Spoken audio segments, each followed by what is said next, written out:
Welcome, everybody. Thank you very much for joining us. It's our next dev interview, and we have got the wonderful Gero with us, who is our audio director here at ROCKFISH Games, who's taking some time out of his busy schedule to talk about all things sound and everything that encompasses. Thank you very much for joining us, Gero. Welcome along. Good to see you. Thanks for having me. You're very welcome. Thank you. Thank you. Right. I'm going to dive in with the first question that I always ask everybody from the team, and that is, what do you do basically at ROCKFISH? What is an audio director, and what do you do? Well, that's a good question. What am I doing? I'm doing everything regarding audio, meaning I try to keep track of everything what's happening, meaning everything about dialogue, everything about sound effects, everything about music, also like implementation programming, like audio programming stuff. For example, back in EVERSPACE 2 when we started, I also like EVERSPACE 1 when we started, I did like all the planning about sound voice recording. Yeah. I did also like co-directing mostly. We had like Bernie, the author, with us. He did the main stuff, but I was kind of trying to imagine how everything sounds in the game. And if we are doing too much or too little kind of stuff for situations. Yeah. Afterwards, I did all the editing. Like in English, I did all the editing. Oh, okay. In German, we had like a help with another sound studio. Yeah. And obviously the implementation, putting everything in the game, putting sound effects, how the voices sound in the game, and the radio effects stuff and all this stuff. Also, I made all the sounds in EVERSPACE 1 and 2. Yeah. I mean, there are only unique sounds in there. I mean, I use like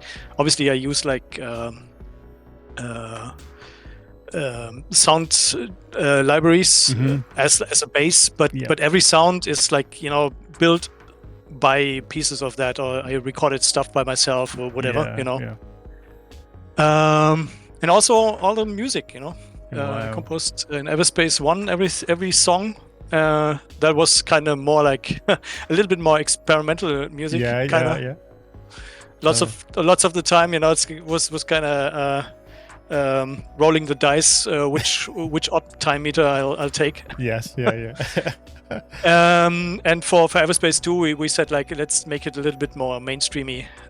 So in EVERSPACE 2 I did all the music until Titans, so last year. Yes. Yeah.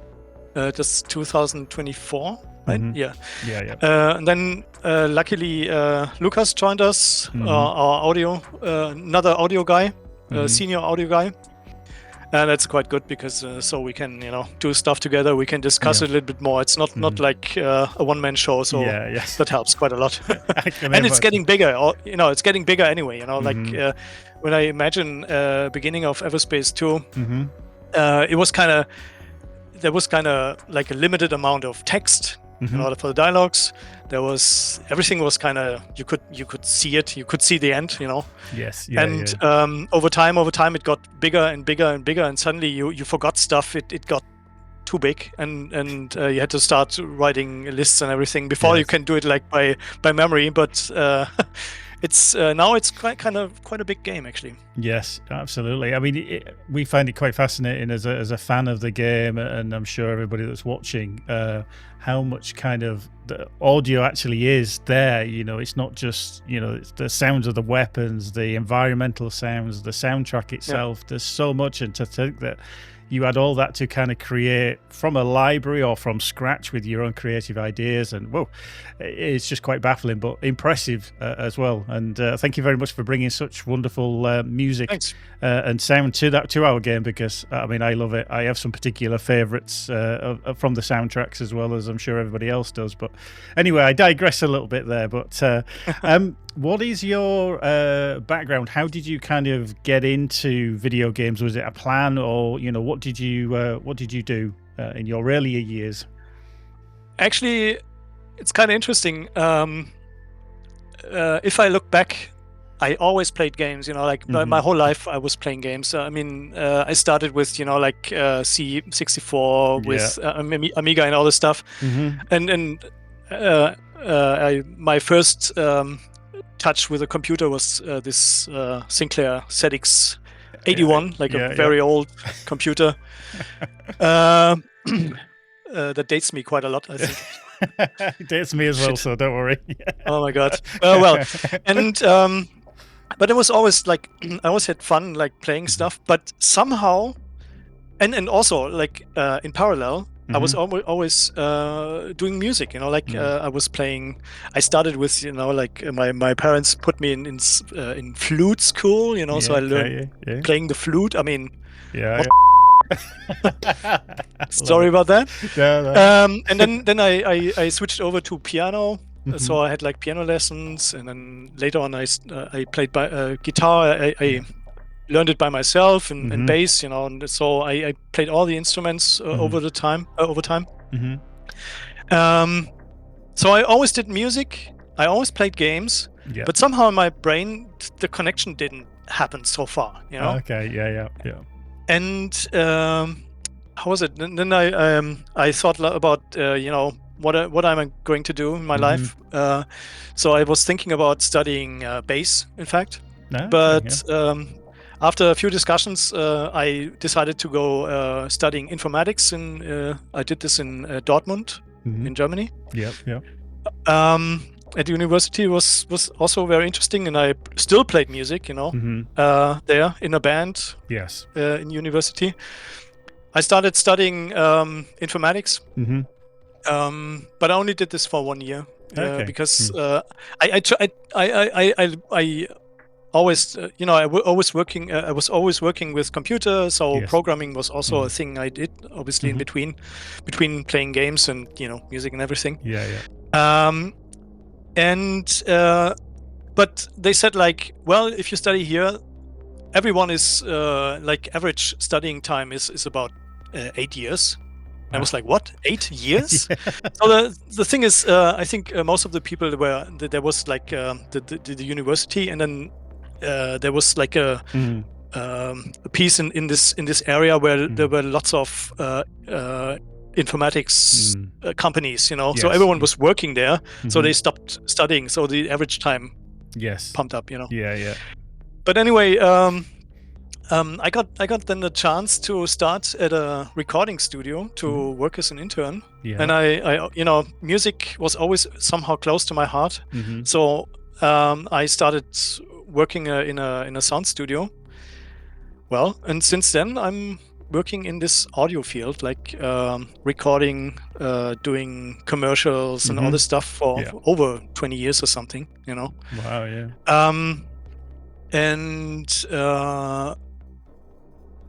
And then suddenly, and then I was in a recording studio in Munich, and I was leading that studio, and I was trying to find new customers. And then I found like a gaming studio as a potential customer. Right. Yeah. And this creative director, he told me like about this game, and he was like, you could really see it in the eyes, like the eyes were burning, like the intensity and how he likes this thing and how he lives this thing, And I felt like that was so nice because like in advertising, everyone was like, well, it's a job, But I like that people really like what they're doing, Yeah, there was a passion there. Yeah. Passion is a good word, right? And then by chance I got the job at Fish Labs back in the day. Yeah. Wow. And then I started there, and then since then I'm working in this with Fish Labs, and then later on with ROCKFISH. Yeah, it's already also already like 15 years or something. Something like that. Yeah. So quite some time. Yeah. Oh, that's. And well, I mean, so everything came together, kind of. So the connection between music and sound and programming and computer, somehow it connected. Yes. And that's why I'm here now. It's an amazing journey, and it's really cool to see, because everybody's pathway into the industry has always been different. When I've spoken to Tease or Torben or Jan or Lee, for example, everybody's pathway has been a little bit different. And that's really cool to hear your side of how you everybody comes to meet, and now we're all kind of working at ROCKFISH Games. But that's really nice. Thank you for letting us delve into your past a little bit there. No now, problem. One of the big questions, and I think certainly for me, is how do you go about designing the sound for our games? Either is it a sound effect or a music track, and does the process differ between the two?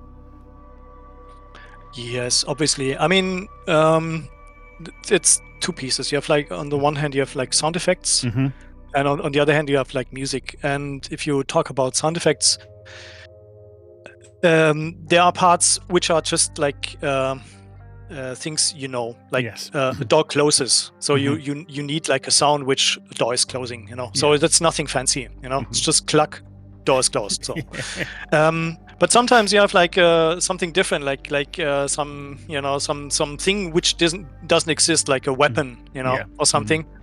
And then you start like thinking about, and you try to figure out how to piece it together, so like a little example, like the autocannon in EVERSPACE 2, like we were thinking about building another weapon, and I thought like it would be nice to have like something which ramps up, like over time, so you have like, and then the firing starts, because we started at the beginning, like just with like you push the button and it fires, that was the beginning, and then I was like, it would be nice to have something like you push the button, then it ramps up, and then it fires. So actually, that was kind of I mean, I wouldn't say it's because of me that we have like an autocannon in there, but it was kind of it felt good to have something a little bit different, so and also it feels good to have you can build another kind of sound around this particular weapon, because if you have like just push a button, you have a fire sound, then you don't have so many possibilities to make it very different. So, and then then it's the autocannon, and I mean it's like a Gatling gun. It's like you have the bullet, it's exploding, shoots out a bullet, and you have like this rotating what's it called, barrel. Right. So obviously I mean, everyone knows more or less how it sounds, so you try to build this, and then how long does it spin up, how long does it spin down, and what is the fire rate and stuff. So you have to build something which is kind of on the one hand it's matching the weapon, obviously, but on the other hand, also it has to be like how to explain this, dynamic. You have to like, for example, you have like a buff or something, so the ramp up time decreases or something. So it has to work even then. Kind of. So that's the thing about sound effects mainly. If you have like a force field or so, so how does a force field sound? So you think about it, does it hum? Something electric, so you just try a little bit, and then it feels right or not, and then you put it into the game. On the other hand, music is a little bit different, because I mean, music is like a generic a general feel what's happening in the game, like music is not really let's say a sound effect mirrors what you see, while music is more like a feel you have. Sometimes music is like in your face and you hear the music. Sometimes music is just like in the background, you hear the weapons and everything, but the music makes some kind of mood. It makes you feel bad, or it makes you feel good, or whatever kind of. So so you think about, for example, what kind of situation you have. Like, is it a dangerous situation? Is it dark and mysterious? Or is it just like beautiful and summer lawn? it can be everything, and then you have to think about where can I put the music, how should it feel, and then you start, for example, defining what kind of instruments you use. And then the other thing is also you have like you don't only make one song. Usually you make like maybe a few, depending on what it is, So every song has to match, So you need like a framework, if you will, like for the songs, So you want to have like, for example, you have for example, at Wrath of the Ancients, EVERSPACE 2, the DLC, we were thinking about how does the Oka. So we had like this new area, the Oka world. Yes. So the thinking was, how does this feel? How's the mood and everything, Yes. So we were thinking about that, and then we're defining, and then we came up with like this kind of throat singing, this like Tibetan singing kind of Mongolian style. throat singing. Yes, exactly. And the next thing was like some big drums like taiko for making like the beat more earthly, more dirty kind of. So that was kind of different than the rest. The rest of the music was mainly synth stuff and maybe guitar and mixer. And this was kind of different. And also like since so Lucas did this composed this music, which is good because we have two people. I mean, Lucas and me, and then he has a different style of composing, and me the same. So we can match stuff and look who can do what, and so he did this stuff. And for example, on the other hand, back at Dreadnought, back at the Titans DLC, for the Dreadnought missions, Michael came with the idea, hey, I've got this song Rammstein, like a German metal band. It could be nice for this kind of gameplay. And I was like, okay. So I tried Rammstein feel. It didn't really match, but then I took this as a starting point, and I mixed it with my stuff, and suddenly it was more like heavy metal-ish kind of music, like some mixture between metal and maybe synth beat stuff, and suddenly a new kind of music was born, So, and we didn't have that in the rest of the game. So this situation got something different. That situation got something different, and so we try always like think about some kind of you have like a cornerstone, like an instrument, melody, or maybe a feel, and then you build this kind of you compose the music around that, if you will. Oh, that's amazing. Also, and and also like what we also did, which is kind of cool, was like we have like this adaptive music, which we programmed ourselves, if you will. I mean, most of the companies nowadays use like Fmod and stuff. But when we started with EVERSPACE 1, we were like still at the starting point, and we said like, well, it's lots of money, so let's not use it first. So we were trying to program something ourselves. So I started with let's say the base programming, and later on programmers took over and made it. We were laughing about it, and then they did it right. So we had like this layering system, like you have like if you will, like 3 songs. They are synchronized, if you will. So it's the same starting point, the same ending point, and the chord changes were all at the same time. So you they are like always synced and matching. But you can like switch from one to the next song, and it always matches. But the songs were kind of different because there were other instruments, maybe other melody. So. And that was most of the songs were built like that, in the game. That's so cool. That's such a kind of revealing aspect to the effort and the work that goes into just creating a song, and the adaptiveness of the music as well. That's such a cool insight behind.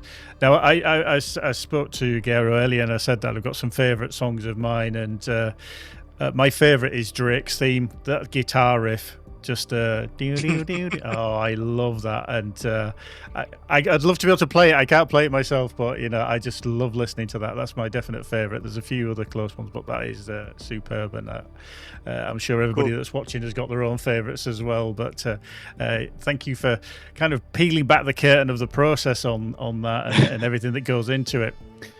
Now, obviously, with all the work that you had to do for EVERSPACE 1 and EVERSPACE 2, and I know we've got Lucas on board now, which does help immensely. Yeah, very much. What do you find is the most challenging aspect of your role that you have now? Well, I mean, we started with EVERSPACE 1. Mm-hmm. We had let me think. I think 20,000 words. Mm-hmm. I think altogether. Yeah. Not quite sure. Mm-hmm. Don't quote me on that. Yeah. But this ballpark. Mm-hmm. But this was kind of, you still could remember every word more or less. Yeah. I mean, you're working on this all the time, and then there was one line that was different. We changed it, and then you could still remember, because it was kind of limited. Yeah.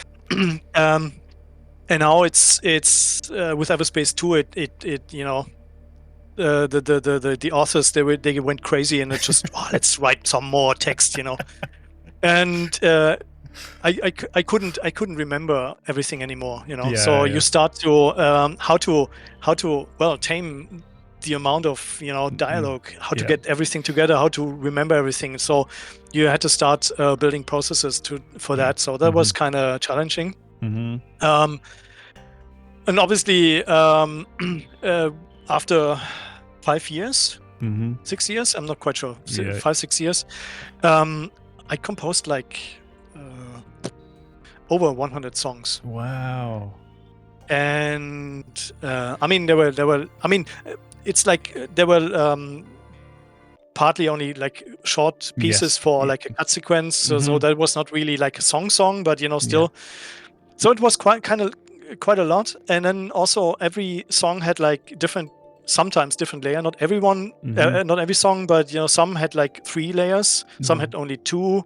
So it's 100 times the times the layers we had. So it was quite a lot. And to get everything together and to remember everything and to catalog everything. So this is kind of it gets a little bit more complicated if you have a bigger game, obviously. Yeah. And another thing which is kind of difficult is how to get everything to play when it should. Yes. Yeah. I mean, obviously Unreal has lots of simple solutions for that, but sometimes it's you have to to program stuff and to put it into the scripting. Ship comes in, then if it's there, then you have to play this song and so this was also kind of tricky to get this always right. Sometimes we had lots of random stuff in there, and this could interfere, so we had to stop the randomness, and then just at this one point stop the randomness. Now we play this one, then start again, and that's kind of tricky to get everything to play when it should. I hope we got everything. Well, in the end, I think the most difficult thing is to get everything in time. It's as usual. Sound is always kind of late. It's kind of everyone is starting, but how does an explosion look like if I don't see the explosion?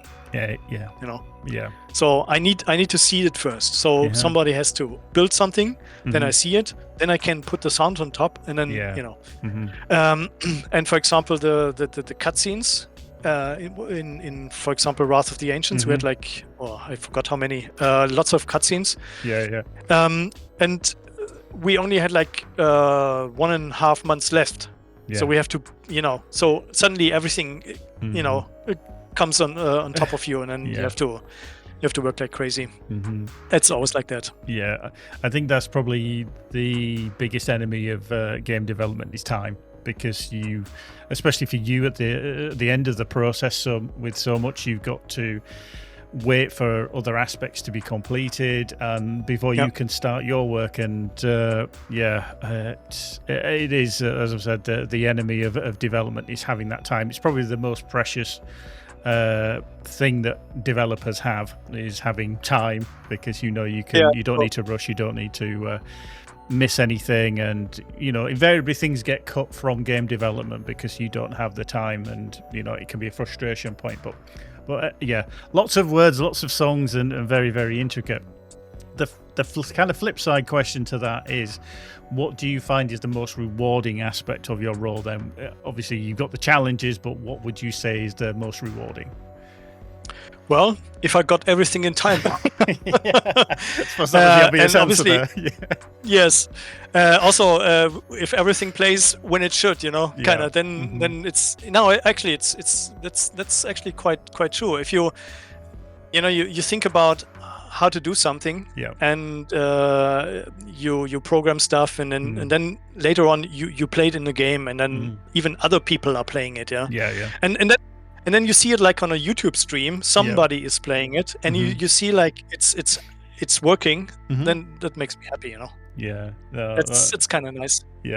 I think that the team overall like to see when something's worked and worked well, and that getting the feedback from the players is that, I really enjoyed that, I love that music, I love that sound, whatever it is, whichever department you kind of work in, actually getting that confirmation from the players as well.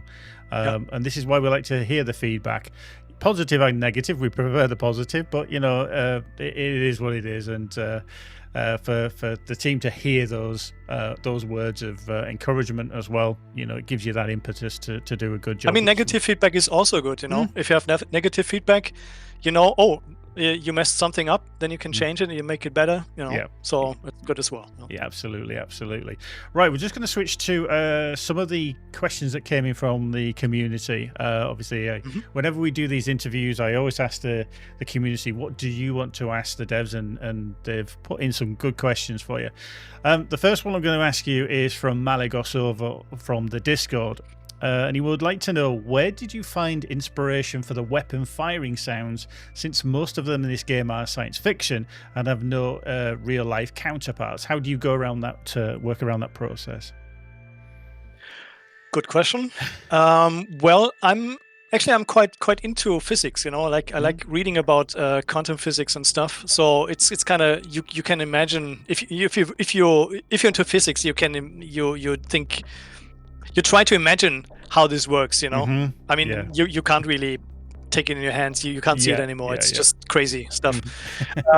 So if you have like a beam laser or thermal gun or whatever, what is this, so what is this, is this like a thermal gun? Is this maybe a weapon which is, thermal, so it's something warm, so something heats up first, so you think about how the weapon could work, so you imagine, how can this be, how can this work, and then you imagine what pieces are in this weapon, and then I start like trying to find sounds which can sound like that, so you think like you have like some kind of initial, flame, you have like this flame starts up, comes out of somewhere, heats something up, and then you have like the flaming sound which is comes out, and then you start trying to put the pieces together, and you play around obviously with lots of different kinds of sounds, and then you play around it until you're happy. I think so that's how I do it usually. Cool. I mean, that's such an interesting background, that you have this love of physics, and that ties into having some kind of basis on how something would potentially sound. But that's really, really cool. So thank you for that answer. That's really, really nice. Following on from that one, another community question from Percival. We've kind of touched on the answer to this about your processes, but they'd like to know, what is the pipeline for new sounds to be added to pre-existing effects, such as the diversification of like thruster and weapon sounds? Yeah, good question as well. That's actually quite. No, it's not really difficult, but I always think like I try to have like something. What's it called? A character, a special character of a sound. You know, they have like some, let's say, some icy weapon with icy crystal sound. You know, thing.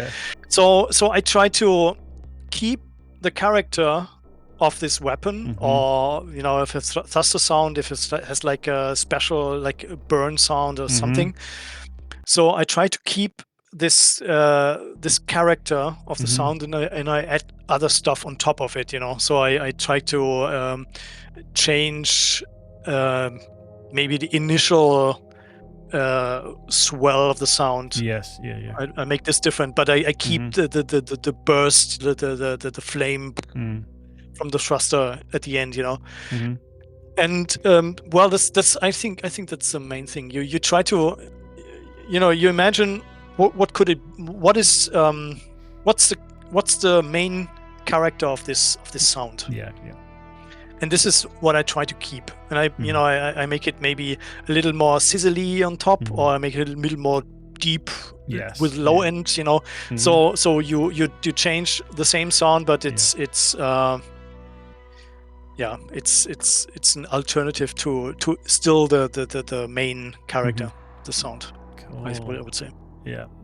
I mean, it sounds such a simple process, but obviously you've refined that process over a length of time. But keeping that character, I mean, we think of the thruster sounds that we have as well. I mean, there's one, for example, a weapon. You know, you have like laser sound. Usually you start with a laser sound, and later on in the game you have like a bigger laser sound, and even bigger and even bigger and even bigger. So now you want to have like a cool sounding laser gun at the beginning, but it doesn't it can't be as cool as the biggest one, you know. Yeah. So you have to try to figure out a way how to increase the coolness of the sound, if you will, or the might of the sound. And the smallest one still needs something, you know. You can't make it too small, because then everyone's like, it makes no fun. No, I don't want to shoot with this one, you know, kind of. No, that's totally true. And you've kind of got to get that nice balance, as you said, that something doesn't just sound like a pea shooter and it's like, you know, that's rubbish, but then you get the big guns at the end. But I like that. I love it. Another community question, this time from Pesky Husky. They're kind of asking, you've produced some high quality sound content for both EVERSPACE games. How does your mind work when developing a new soundtrack or a superlight track, for example? Given the endless creativity of the mind, how do you know what a track must sound like, and roughly how long does it take to produce something like that? I don't know. I mean, for example, EVERSPACE 1, I sat there with a dice and I was kind of, okay, which kind of odd time I'll take this time, really. And then after a while I thought like, okay, I need to make a new song. What can I do? And then I remembered that we had like a bowl, like an aluminium bowl in the kitchen, you know, in the office. And I was like, ooh. I was, you know, using this bowl as some, you know, as some piece of the sound. And I took like knives and I was like trying to make kind of sound with the knives and stuff. So that was just, you know, I was just kind of, I made so many songs and I tried something completely different, you know. Sometimes you have to break it up, you know, kind of. In general, it's like you have, I mean, before you start with the music, you usually talk with everyone, and then it's like you try to make a framework. What is the music about? What instruments are there? You know, maybe someone has like an idea of another game or some soundtrack or something, and I was like, this would be nice, you know. Or as I told you with Rammstein and Michael, hey, try this one. Yeah. So you have maybe like a feel, like a something you can work off of. And then you start, and it's kind of, sometimes you search for a sample, like in a sample library, and then you start playing, and it makes like woo, woo, and you feel like dun, dun, dun. And then you suddenly hear something in my head. I hear something, Yeah. And then I start, and then it develops over time. Yeah. Sometimes I work on 2 or 3 soundtracks at the same time. Yeah. Just like I just start with something, and then something different, and I go back to the old one, and then I listen to it again. Just sometimes you have to lean back and just to listen to some kind of layout, and then you feel like, oh, that's nice. Oh, yeah, I can hear something in the background, and then you start imagining stuff, and then you try to create the rest. That's how it usually works. Yeah. Oh wow, yeah. I can just imagine, obviously visiting the office a couple of times, just been in the kitchen there with the aluminium bowl making the sounds with the knives and everything. I mean, that's just amazing. But sound is sound, however it's generated, if it gives you an idea. Absolutely. Oh, wow. Gero and his salad bowl with the knives. That's just going to be that was really fun. Yeah, an image in my head now. Right, our final question that's coming in from the community was asked via Wizard Jerry from one of the members of the Chinese community who he does look after over there. Thank you very much, Jerry, for that. They're asking, they love the music in both the EVERSPACE games, but they've noticed that not all the in-game music was selected for the official soundtracks. Is there any reason for that? Well, I mean, the main reason is, as I said, usually the songs had like 3 layers. And you could like make a real song out of it, you start with a low with a calm layer, then you go to tense, and you have like the battle in between, and go back to the calm, and you kind of mix it up, and it feels like a real song. And in addition, for the soundtrack, I also I made, sometimes I did like an intro in the song and an outro of the song, kind of, so it feels like a real song, kind of. I mean, the songs are made for in-game, for looping. Yes. So it's not really like for sound Spotify or something, Yes. Yeah. So there were obviously some songs which are kind of like, for example, for the videos, or like some cutscene, which is kind of short. It's its own thing, but it's not really like a song, Yes, so I thought, like, we don't have to use them for the soundtrack, so that's the main reason. Yeah, I know we do get a few questions, and we had one fairly recently on Reddit about, this track's missing or this track's missing. I mean, it's very curated soundtrack. Like you said, that some songs just don't fit, or they're not a full song that we want to put in there. And I know that you and Michael go through a process of, that's a good, that's, we won't have that. I mean, I don't only write hits, There are some songs which fit the situation and which work. But if you listen to it like on its own, it feels like, it doesn't have to be in the soundtrack. So yeah, that's fair enough. I think all the sound and the music and everything is a hit. So we'll take that. But right, moving kind of away a little bit from EVERSPACE, but more kind of what you've done as well.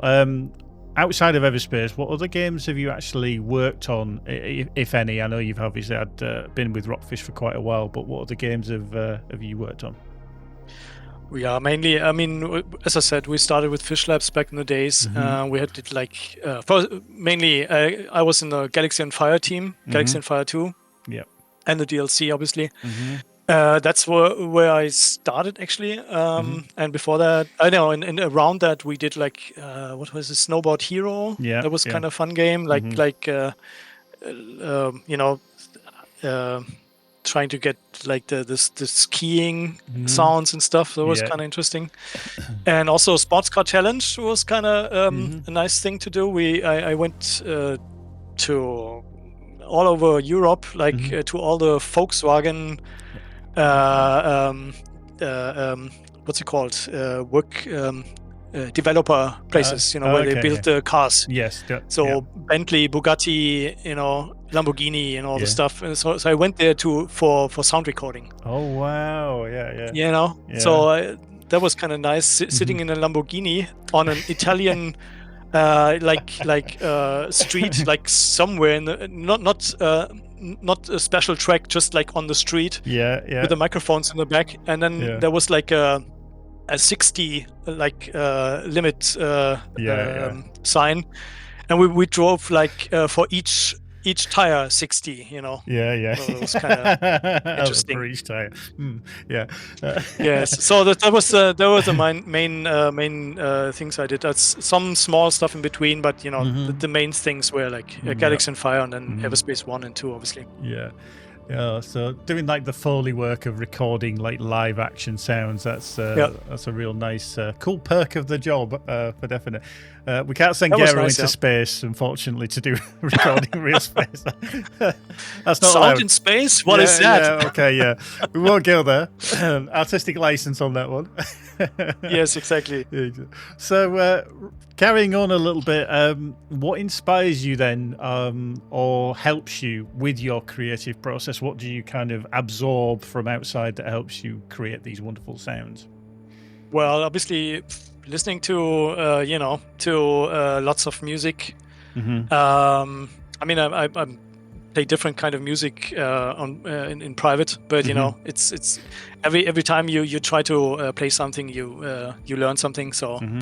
That keeps you fresh. Obviously, I'm listening to YouTube, other developers, how they do it. You exchange information. Talking with Lucas, for example, now, he had like a different kind of upbringing and different view on how to make sound. So that all helps, And obviously, playing different kind of games. Sometimes I'm just sitting there, somewhere and just listening what's happening in this ambience and stuff. So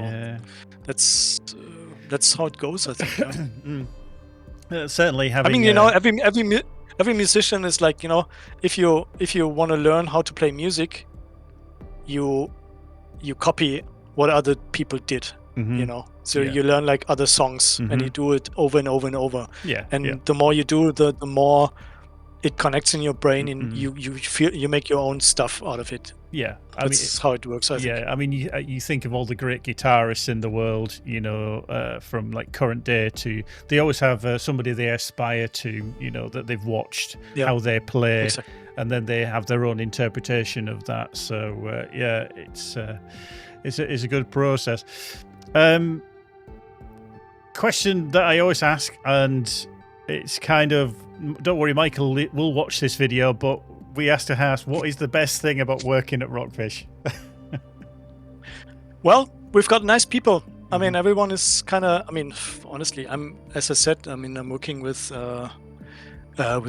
Fish Labs, and then later on ROCKFISH, already like 15 years. Yeah. And a lot of those guys from back in the days are still with us, So we are also like friends, We meet like besides the office.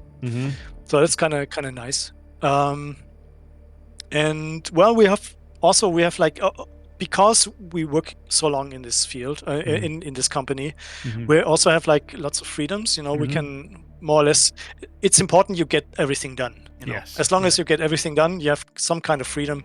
You have like a certain stuff you have to do. Yeah. But besides that, how to get there, Sometimes I'm working like on weekends and stuff, and then maybe I'll take Friday evening off, and so in the end it comes together. So it's certainly a nice environment to work in. Certainly since I've joined the company as well. We were discussing earlier that I've been here full time for like a couple of years now, but as Gero says, they're working and getting your work done. That as long as you hit what you need to do in that time frame, then as long as it gets done, I think everybody's having that same that kind of freedom to do it works very, very well. You're talking about having friends within the company and everything. There's a lot of games out there that we all enjoy playing, but what games do you actually enjoy playing? Well, I mean, I started playing World of Warcraft in 2004. Okay. It's already 21 years. Imagine. Yeah.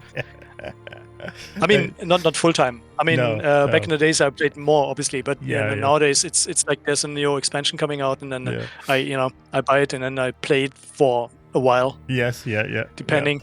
But it's kind of fun. It's a good game. They have like lots of gameplay in there, which is interesting. You know, you can what you feel you can do, kind of. You know,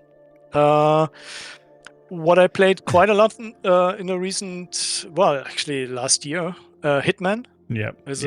I like this game quite a lot, actually, and it never stops being new. You know. Yeah. You get into a new kind of game, you try the same way again, and suddenly something happens and you try again. Yes, yeah. What else? Division 2 is something I played quite a lot. I like all this loot stuff and how to build the best character. Yes, yeah. And just recently I started with playing Ark Raiders. Yes. It's like Helldiver, you know, like same thing, which is kind of interesting. So it's a very moody and cool game. Sounds are very cool, you know. This is that's quite nice. Yeah, that's what I'm playing. Yeah, you got kind of a similar pathway. I've played Lord of the Rings Online for the last 18 years. Me too. I haven't played The only thing at Lord of the Rings was I stopped playing it because of this. If you get off your horse, you know, you like in World of Warcraft, you ride like all the mobs. You go inside and you go in circle. Everyone is like going behind you, and then you just like woof. At Lord of the Rings, I did the same thing, and then you said like, okay, get off now, and then suddenly the animation how to get off the. You know, and all the mobs are already hitting on you. And you're like, oh, come on, just get off the. Just get off the horse. I felt like that was kind of annoying. Yeah, I know what you mean on that one. Yeah, it's a very kind of slow animation to get off the horse. Yeah, and totally I can agree with Division 2. I remember playing the Division with the New York setting with the snow. I thought that was superb, and Division 2 again. Brilliant. And I have just started played Helldivers and I am getting into Ark Raiders as well, so I'm about level 15 now with Ark Raiders. Wonderful soundscape and, as you said, environment as well. Great. From the Embark studio. If you've not played it, definitely recommend. So last question for the time being, and it's again related to games. If you could have worked on one game, what would you have liked to have worked on? Ooh, good question. I mean, honestly, I think it doesn't really matter. You know, it's like whatever game there is, you know, you have like a challenge. So you have like a challenge. You have to get this right. And I mean, obviously, the more complex it is, the more fun it can be, like to the developing part, but it can also be like quite difficult sometimes, you know. So I'd say it really doesn't matter. I mean, every game has its own challenges, and it feels if you know, even if it's a small game or a big game, doesn't matter. If you do it, you have like something in front of you, you try to figure it out how to make it sound right. And in the end, you play it and it feels good. Then I'm happy, you know. So I wouldn't say any special game. Right. Okay. Yeah, I mean, we've had people on before who've always picked out one particular game. Maybe it's the process. I know Jan, I think it was like Grand Theft Auto, just to see what their processes were for testing, etc. But no, that's really cool that you don't particularly have a favorite that you would love to have worked on. You must think the bigger the game gets, the more people have to be involved. The less you do. You know. So if you're like, for example, EVERSPACE 1 and 2. I did everything in the game, you know, which is kind of nice because you do everything, you know. There are times when I just do composing, there are times when I do some weapon sounds, and there are times when I do voice recording and so on. And the bigger the sound the game gets, then you just do only this kind of voice recording, not all the voice recording, just this little part, and it feels kind of, then it loses a little bit the magic, you know. Yeah, I feel. Yeah, I can imagine that. Or if you do only sound design and you're only the weapon sound designer, you do only weapon sound design all the time. Yeah. I mean, I get crazy after a while, like listening to all the time, you know. And I think like, oh my god. Yeah. So if it's a broader field, it makes more fun. Yeah, I can imagine that there's certain sounds that you've worked on for such a length of time that if you hear them in the game, you could almost have PTSD from when you were creating it, going back and going, I can't listen to that anymore. No. It's luckily not that bad, but yeah, I can. That's not quite wrong. Yeah, it's just one question I want to ask you. We haven't actually pre-written this one, but I want to ask you, what is your favorite instrument that you play out of all the instruments that you have played? Well, my main instrument is bass. Honestly. Really? Okay. Yeah. Yes. I would say I'm a bass player. You know, I wanted to study bass. You know, back in the day. Yeah. That was the idea. I mean, I played guitar and piano and everything, but you know, a bass is still, and I also play drums a little bit. You know, but still, bass is still my main thing. Yeah. I studied the most, and I feel most comfortable. And when I play live, you know, bass was always the thing. So. We have it there, Gero, the bass player, even though he does enjoy playing the drums or a salad bowl, whatever it is that creates a sound. Or salad bowl, right? Salad bowl is actually my favorite. Besides triangle, salad bowl, you know. I've just got these visions in my head now of Gero in the kitchen with all these different things. Yeah, but thank you very much, Gero, for taking so much time out of your day. I know you're busy. Obviously, as we've discussed, he's involved in a lot of things, and it's always a pleasure to have you on for a chat. And I'm sure in the distant future we'll have you back on again. But thank you very much for joining us. Thanks for having me. Yeah, it's an absolute pleasure. Right, that is the conclusion of that interview. I'm going to hand back to myself, and we'll speak to Gero in the future. Thanks very much.